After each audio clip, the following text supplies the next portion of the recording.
এখন স্যারকে কিছু বলার জন্য বিনীত অনুরোধ করছি। আসসালামু আলাইকুম, শুভ সন্ধ্যা। পদ্মা উদ্যোক্তা ফাউন্ডেশন বেস্ট এন্টারটেইনমেন্ট অ্যাওয়ার্ড, তাদেরকে অভিনন্দন।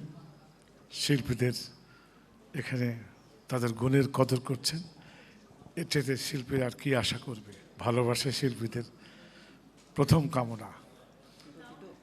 যাই হোক, আপনারা যারা মঞ্চে বসে আছেন সবাইকে সালাম, এবং যারা উপস্থিত আছেন সবাইকে অভিনন্দন। আপনাদের শুধু এটুকুই বলবো, দেশের আগামীতে উন্নতির অনেক সময় পড়ে আছে। সাংস্কৃতিক দিকটিও উন্নতি করার দরকার, এখনও আছে, চলছে।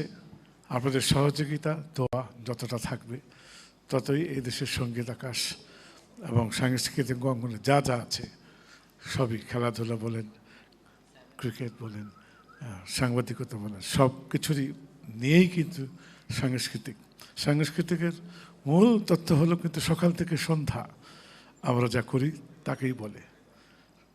আবারও ধন্যবাদ উদ্যোক্তারা এবং তার পরিবারকে ধন্যবাদ।